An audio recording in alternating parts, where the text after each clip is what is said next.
All right, are we ready now? Okay, great. So we're very pleased to have with us Gary Gross today. He's going to be talking about working with men in psychotherapy. Gary has been involved professionally with the concerns of boys and men since the late 1970s, when he helped organize the first California Men's Gathering and taught coursework on men and masculinity at City College of San Francisco. He obtained an MA in Sociology in 1976, an MA in Clinical Psychology in 1984, and he's been in private practice since 1987. He's worked at several Marin nonprofit agencies, including Big Brothers Big Sisters. He developed the first and only treatment program in Marin for juvenile sex offenders at Family Service Agency, and ran groups for abused boys through the Child Sexual Abuse Treatment Program. He specializes in working with boys, men, and couples, and provides consultation groups to other professionals regarding best practices with this population. So here's Gary.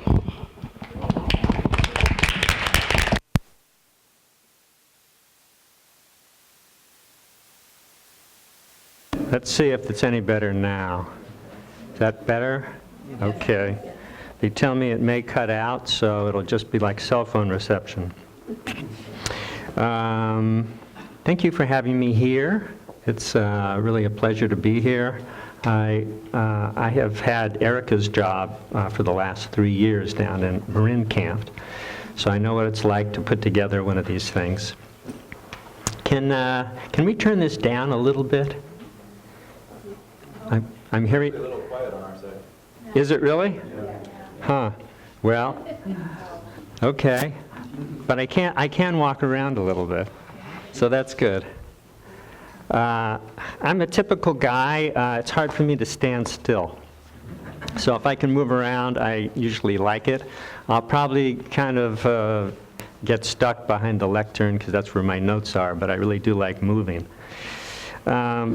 The name of this talk is Behind the Mask, Working with Men in Psychotherapy. I don't consider a mask a bad thing. I think we all wear masks.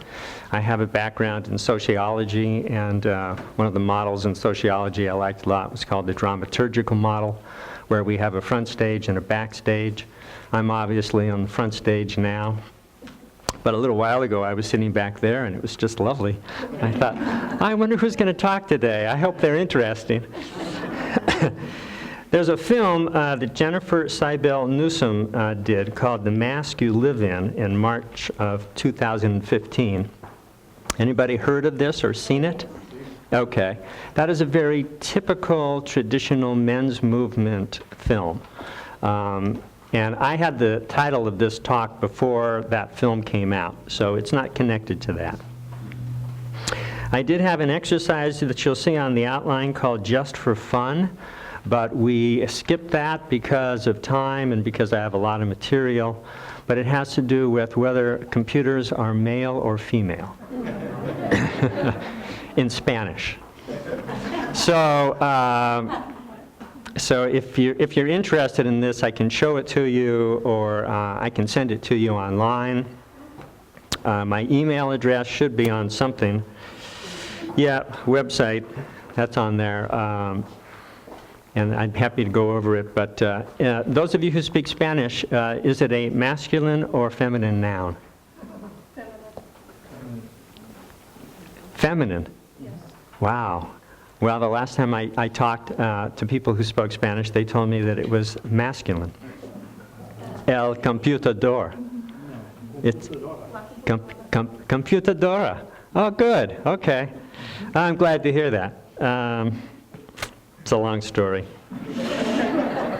Focus today is to integrate sociology, men's movement, brain research, and 30 years experience working with boys and men. I work with boys as young as 4 and men as old as 70. And I also work with couples. But I've done a lot of other things, and you heard about that, so I'm not going to get into that. Something I really appreciate about you being here and me being here is that to do a talk, you have to really be a good student. And to be a student, you have to have an open mind.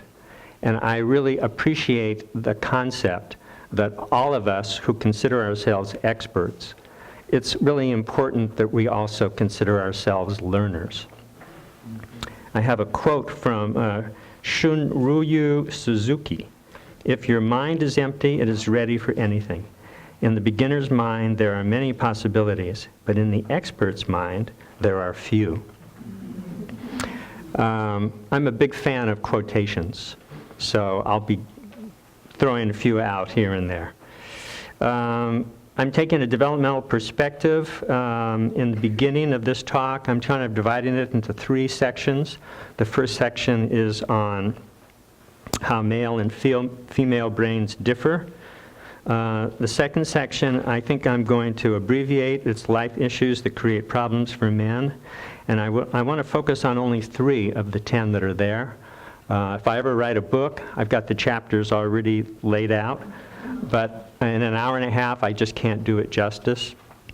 So I'm only going to focus on compartmentalization, emotional literacy, which is D, and intimacy, vulnerability, and shame. I hope we get to somebody reading How Research Evolves from Brené Brown. How many of you have heard of Brené Brown? Good, good. I have found that mostly women are familiar with her. I think she speaks to women more than men, but this is something that she wrote about men and shame, which I thought is very profound and useful. So I hope we get a chance to read it.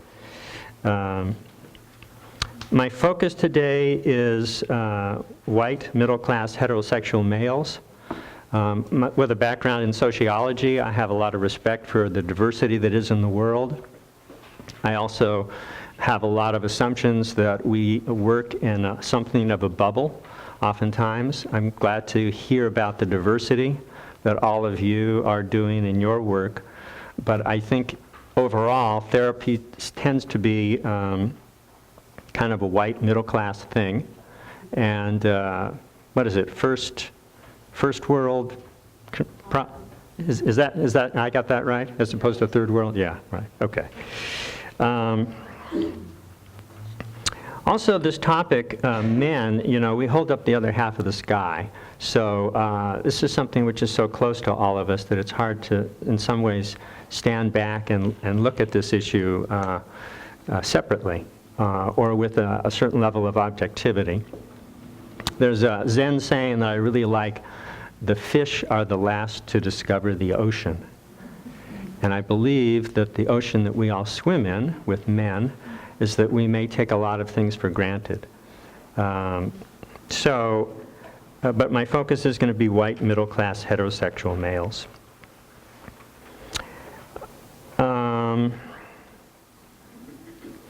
I want to distinguish sex from gender.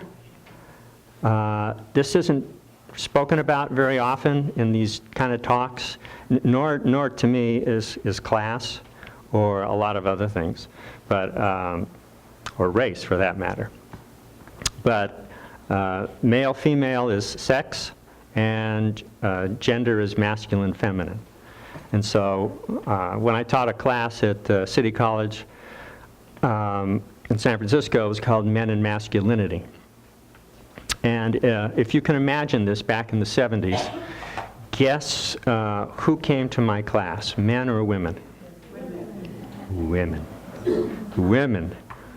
What are they all about? Help me to understand these guys.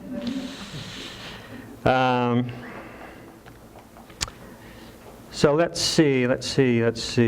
Masculine, feminine is more fluid. Concept changes with time, culture, media.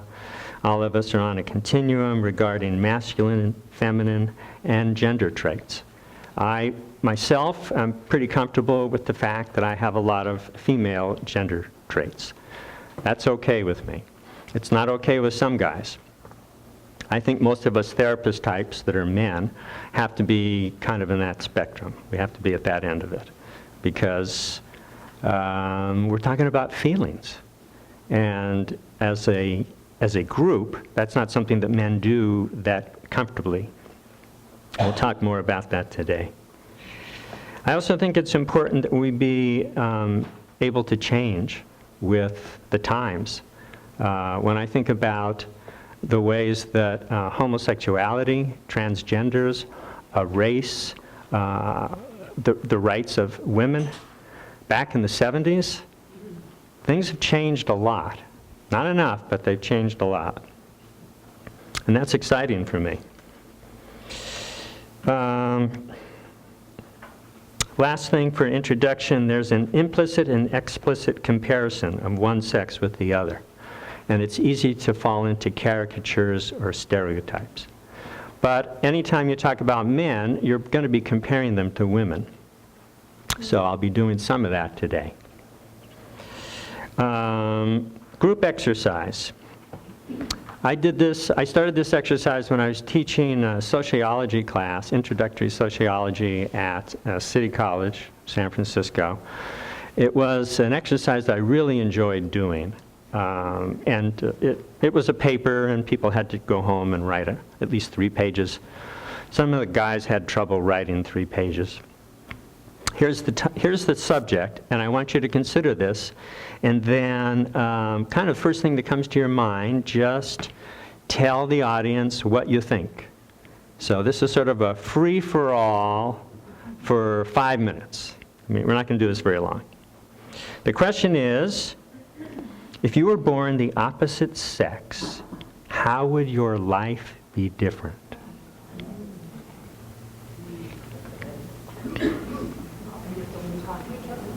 No, just say it out loud. Say again? My dad would have been happy. Dad would have been happier, okay. I'd walk anywhere at night alone. Yes, okay. Make sure you're loud so that, I don't know, I'd feel more powerful. you'd feel more powerful, okay. I wouldn't get as much credit for being sensitive. Wouldn't. Good, okay. Play drums and take auto mechanics. Uh-huh, uh-huh. My mom would respect me. She would respect you, okay. More career choices. More career choices. You know, I think I'm going to repeat what you say to make sure it's on. Go ahead. More sports. More sports. Easier to be angry. What are they? Easier to be angry. Easier to be angry, almost expected. Yeah. I wonder if I would be more afraid. More afraid. Yeah. When I pick up a sewing needle to repair a hole in my pants or my shirt, I'm not looked at as a little odd. You could sew and no one would look at you askance. Okay. I wouldn't have chosen between kids and a PhD. Would not have chosen Right. between kids and a PhD. What would you have chosen? I don't think I would have had to choose between the two. It would Gotcha, okay. I would have played less. Would have played less? Yeah, probably would have. A lot heavier pressure on making a living. Heavier pressure on making a living. Good. I'd be able to walk around without my shirt. Without your shirt on.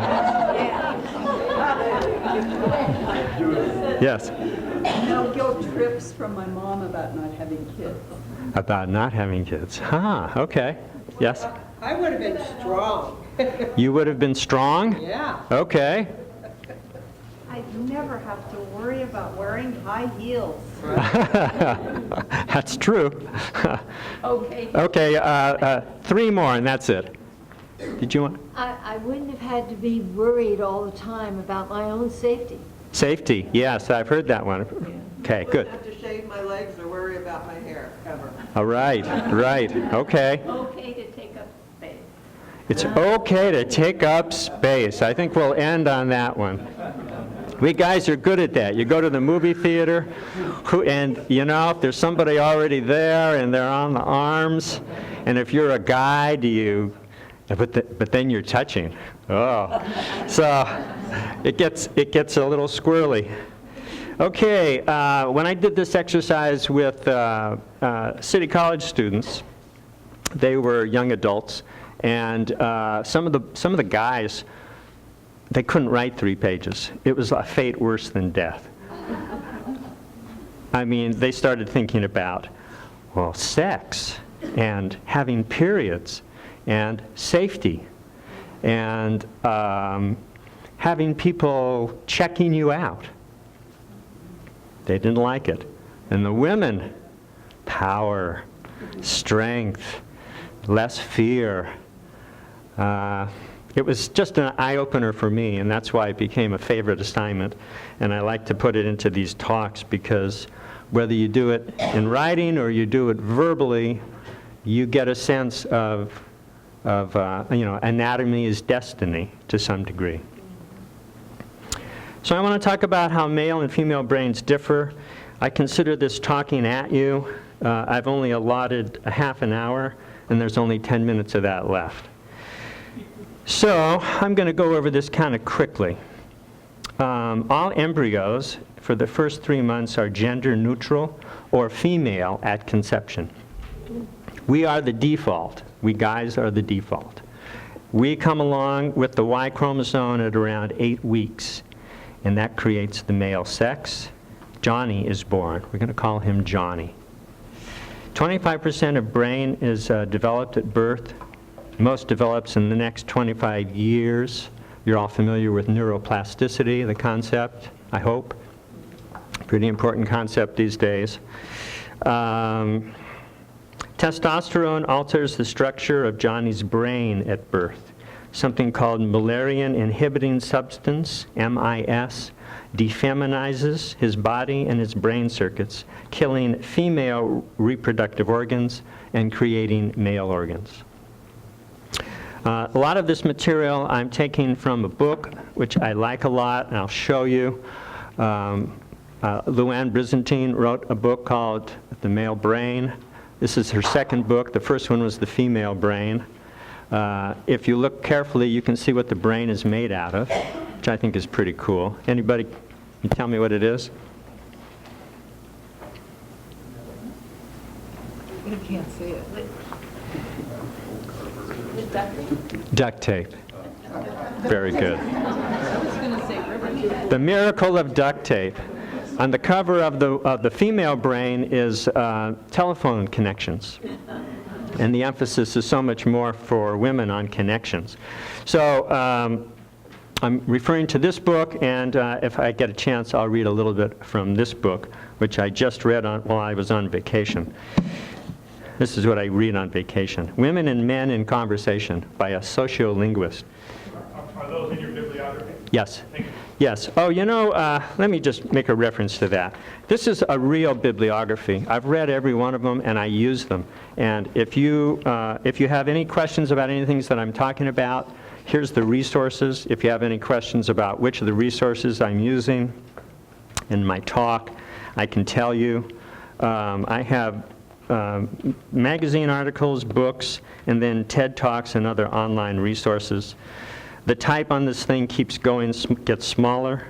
I'm sorry about the small type, but I went from 12 and now it's 11, and I'll probably have to because I want to put it on one page. And then we'll be doing something about treatment considerations, which is the third page.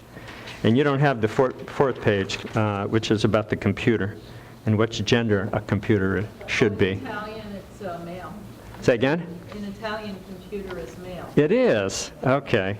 And plural. And plural? Yeah. Huh. Yeah, I'm sorry I don't have time to do that. So let me go on with little boys, testosterone. She describes little boy brains as marinating in testosterone. And talking about how this alters the structure of his brain. It's highest in utero in his first year, and it's stable during the juvenile pause, ages 1 through 10, then it decreases again in adolescence. You probably know there's a lot of pruning of the brain in adolescence. I'll mention that just briefly. From birth, Johnny has been programmed to move, make things move, and watch things move. Because remember, Johnny is going to be a hunter. That's what he needs to do. I had a hunter on my property once, and I have all these little statuesque things. I have a butterfly, I have a bunny, I have other things. People almost never see these things. I kind of make them hard to see. One time a guy was at the property and he saw all of them. I said, wow, you're the only person who's seen that. I said, how come you could see them? He said, well, when I'm not doing whatever he was doing at my house, I'm a hunter. And so I'm accustomed to looking for things that are unusual. Of course, all my statues don't move. But, fight, flight, fear is certainly one of the protective things for all of us. So Johnny excels at spatial relationships, identifying shapes, patterns, and angles. But he does less mutual gazing with his mother. You all know about mutual gazing? The concept? Any of you, if you haven't seen the still face experiment, I highly recommend it. It's only about 3 minutes long, but it's very powerful. So you can Google still face experiment. A mom who might be insecure or not know what's going on with her son might feel rejected because he doesn't keep staring back at her. He is looking off into space. He is distracted by color, by light, by movement. That's sort of how our brains are wired. By age 2, his boy brain is driving him to establish physical and social dominance. Competition is an important thing because it leads to a pecking order. I think of Lord of the Flies when I think of this concept. Johnny spends 65% of his time in competitive games. The girls of his same age spend 35%. Girls take turns in games 20 times more often than boys. Victory is critically important. It determines social ranking, and he gets a dopamine reward to his brain when he shows strength, aggression, he's daring others, he's taking risks. We all know some of those movies that are out there. I think Captain America is a big one right now. This is big stuff for boys and young men. The concept I have about showing strength, daring each other, risk-taking behaviors, I think of the film 1986, Stand By Me. Probably have seen that. It's really a well-done film by Rob Reiner. The juvenile pause happens between ages 1 and 10.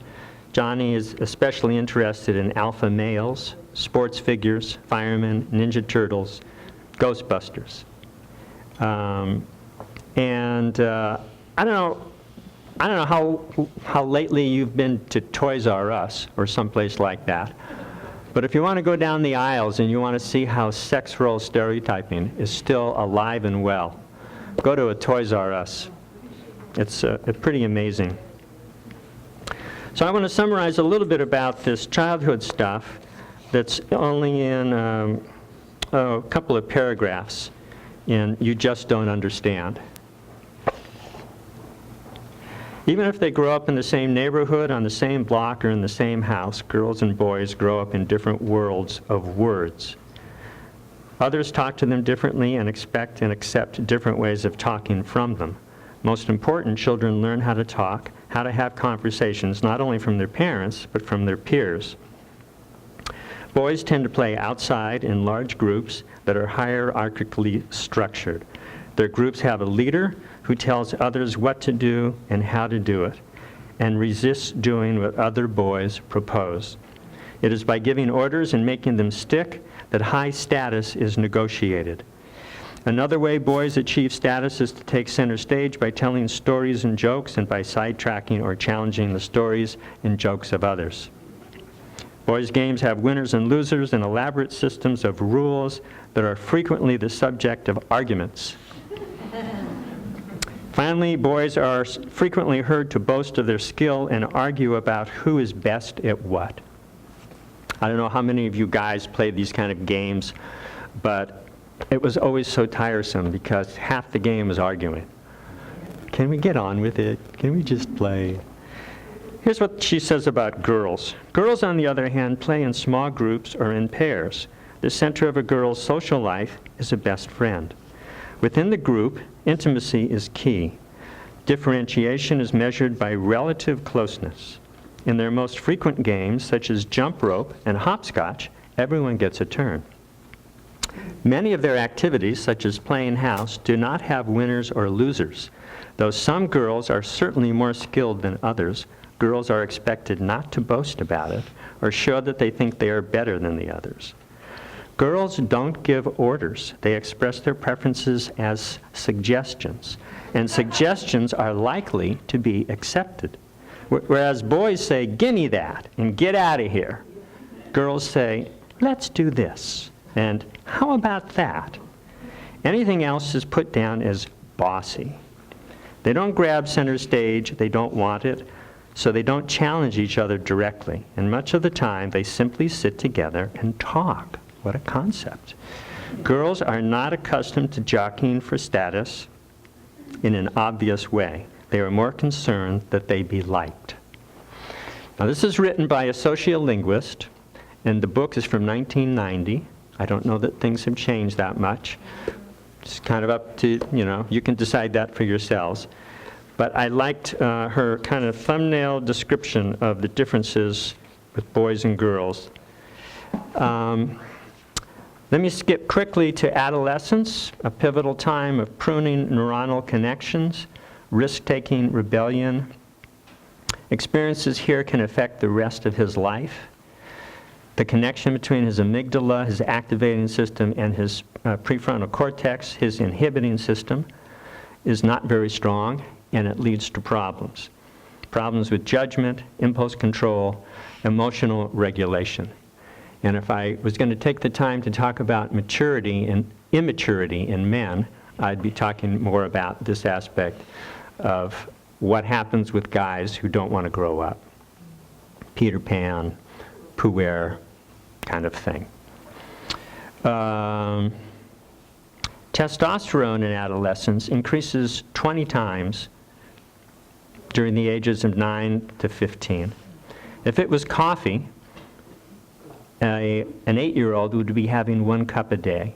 If it was a 14-year-old, he'd be having 2 gallons per day. That's the increase in testosterone in adolescence. Johnny's, now he's John, his sexual pursuit circuits from his hypothalamus grow to be more than twice as large as in female brains. And vasopressin hormone creates a situation where teen boys see neutral faces as hostile. So they really need a lot of reinforcement that you're not mad at them. This is ironic because boys, and hopefully I'll get a chance to talk about this, boys and men learn to mask their feelings oftentimes when they're stressed, because that's protective. It's also a way to not show fear. It's a way to look like you're strong and you're in control.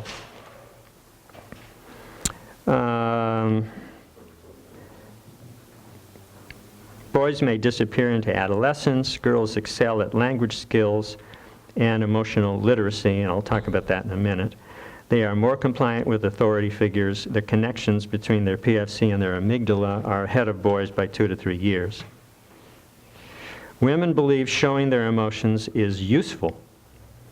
Men believe that acting cool and hiding their emotions is useful. So we're kind of coming at things from opposite ends. And that's one of the reasons I wanted to talk about emotional literacy. So I think that's all I'll say about the developmental stuff and differences. Questions. Let's do questions for a few minutes. I don't want to take too much time. I know you're short on time. I didn't hear you differentiating between what is encoded by birth and what's socialized. And I know we don't know a complete differentiation between those two things. And then, of course, the outcome is the outcome. But a lot of the things we were talking about were stereotypical differences between genders that we all see. But I'm really curious about if a boy grows up in a different sort of environment, or what the result is. I think that is a good question. When I was teaching sociology in the 70s, I didn't hold much stock in brain science because you had to be dead to study a brain. Now you don't have to be dead, and I think brain science has really improved. All of the stuff that I just talked about, although it sounds stereotypical, is from brain research and functional MRI studies. We'll never know completely the interplay between what is nature and what's nurture. I have an interesting quote from a study which is in the bibliography.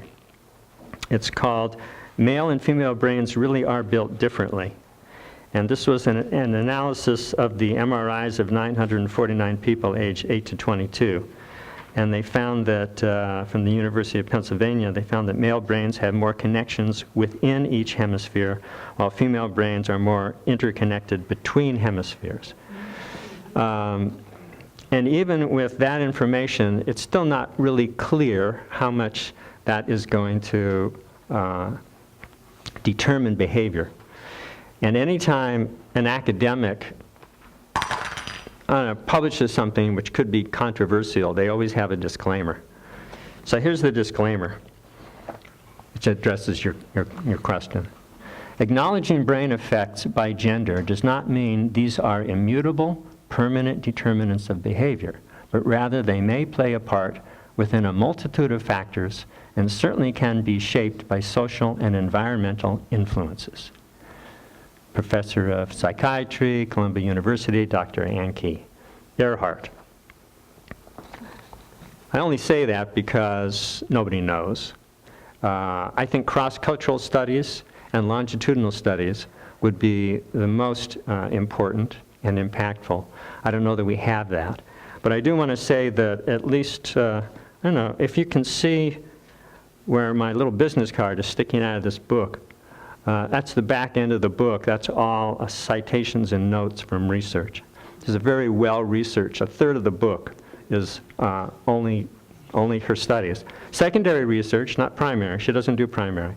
Byzantine runs a clinic, a hormone clinic for women at UCSF. She's been doing that for years. She's a doctor, and she was appalled that all of the research and all of the work that was being done for hormones, it was addressing men. They didn't know much about women. And in fact, her professors said, well, we don't study women because their menstrual cycles are going to screw up the research. So she was kind of PO'd about that, and a feminist. Yes? I have a short cross-cultural anecdote. Okay. Sundancer saying what an honor it was to sit on the women's side in the sweat lodge. Aha, good. Here, talk into the mic. A little cross-cultural anecdote of a Sundancer I knew saying what an honor it was to sit on the women's side in the sweat lodge. Good for him. Could you repeat the doctor's name that you just talked about? That one that you said that? Byzantine. She's the one who wrote this book, The Male Brain. Luann. It's in the bibliography. Yeah. Anything I talk about is in the bibliography. She in the female brain, she gave testosterone to a woman who was needing, I guess, a supplement. But the woman, she reports in the book that the woman got the dosage wrong and she tripled it. And she came back after a couple of weeks and she said, man, I was so horny and I was so irritable and I just didn't have any patience. Now I see what men are going through. I thought, that's the one thing I remember about that book. Okay. That was a good question. Thank you, sir. Yes? Just add on, it seems to me that men raised by women seem to behave differently and more feminine than men raised with men or other men. Mm-hmm. And it seems that in the 70s there were less men raised by only women, and now there are more men raised by only women. Mm-hmm. So I was basically raised by That would be the subject of a really interesting discussion that we don't have time for. But I really appreciate the comment. You can't judge by a book by the cover. And It wasn't, try it again. what are you saying by that? As in myself. I was raised by my mother, Yeah, and my dad was never around, very Yeah. little. yeah. And my sister was in the house. Yeah. So I got a lot of Estrogen. estrogen in the house, and Right. yeah, I hid a lot. You hit? Hid. Hid. Yeah, Hid. you know. Yeah, gotcha. Okay. And do I mean, I don't think I'm that feminine, but I'm cool with it if I am, but... I was also raised, my parents were divorced, I was raised by a mother, and that probably had an impact on me too. But I was also the second child, and I saw all the trouble my brother got into, older brother, and I decided not to get into that. And I do think, personality, we come out. I have 2 kids, and I was really surprised. One's a boy, the other's a girl, but, they're so different from each other. And you just feel that, and you see it. Parents are the same. So I want to talk about life issues that create problems for men, but I'm only going to talk about a couple. And the first thing I want to discuss is a piece of research which I wasn't aware of until recently, but I really like it because it speaks to some things that are relevant to these areas that create problems for men. This is an article from the APA on the psychology of men and masculinity. And the article is in the bibliography, so you can find it. It's called Hard Won and Easily Lost, a review and synthesis of theory and research on precarious masculinity. The key thing there is precarious manhood. They say, when considering what it means to be a man in contemporary America, one easily slips into caricature. The language people use to talk about man often reflects anxiety as if manhood itself is in jeopardy. In contrast, one rarely, if ever, encounters questions about whether a woman is a real woman or woman enough. To be sure, there are many concerns about the status of women as a group, but an individual woman's status as a woman is rarely questioned or challenged the way a man's status so often is. So they are proposing that regardless of culture-specific markers of masculinity, that gets at your point, cultures around the world view manhood as a social status that must be earned and can be lost. In comparison, womanhood is typically viewed as a status that follows naturally from biological changes and that once earned remains secure. The thesis has 3 basic tenets. First, manhood is widely viewed as an elusive, achieved status, or one that must be earned, as opposed to an ascribed status, which is what they say is with women. Second, once achieved, manhood status is tenuous and impermanent. That is, it can be lost or taken away. Third, manhood is confirmed primarily by others and thus requires public demonstrations of proof. And the question of what is it to be a man, one of the points they make here, which I think is salient, one of the most pervasive and salient behavioral norms of the male gender role, the anti-femininity mandate. Avoidance of femininity as a core component of masculine identity has a long history in psychology. According to these theories, a healthy or normal masculine identity can only develop if boys sufficiently disidentify with the female caregiver and the feminine qualities that she represents.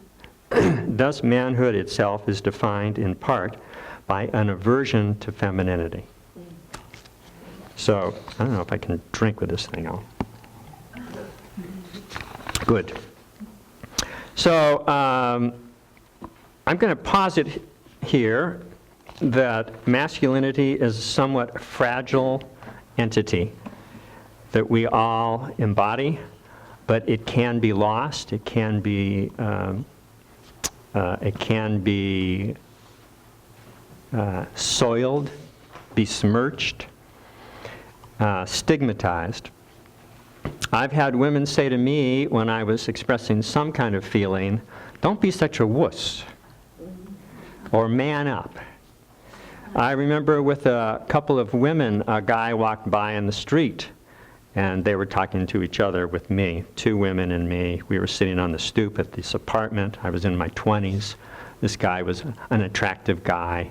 So the women were saying, "He's an attractive guy." And I said, "Yeah, he's an attractive guy."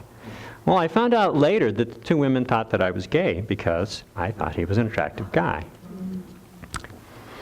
So that's just an example of the point. So let me talk about a couple of aspects of masculinity that you don't always hear a lot about. One is compartmentalization. When I began my work with sex offenders, I don't know if you got that part of my bio, but for 15 years I worked with juvenile and adult sex offenders. And I used to wonder how these guys could look so normal and have such normal lives and also be sex offenders. So I'd be thinking about this, and I thought, well, they must be able to compartmentalize in a way that the rest of us can't. And then I would go home, I would put away all of my work, I would kiss my kids because they were already asleep, and I would think to myself, man, I just really switched to a whole different identity. Now I'm dad. So I realized that we all have the capacity to compartmentalize. But what I think men do is we compartmentalize more, and we do it for a variety of reasons that we think will be helpful to our lives. It's especially with ego-dystonic and ego-syntonic behavior. Something that you don't really want to look at, you kind of put over there. And if you can do that, then you can go on with the rest of your life. And some of you who have worked with sex offenders know that from the outside, they looked like normal families. And on the inside, they were holding on to a whole ton of secrecy, guarded secrecy. And I still work with men, even though I don't work with sex offenders as much, I work with men who have difficulty managing their sexual energy. And that's what I call it. How do you manage your sexual energy?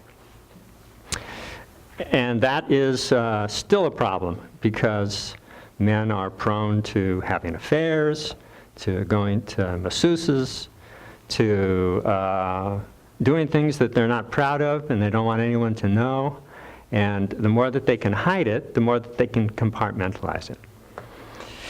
So I also think that compartmentalization is a necessary aspect for men. When you think about, we are hunters, we are killing, we are warriors, we engage in quick and impersonal sex. So compartmentalization may be necessary for us to do our job, for us to bring in the food, whatever.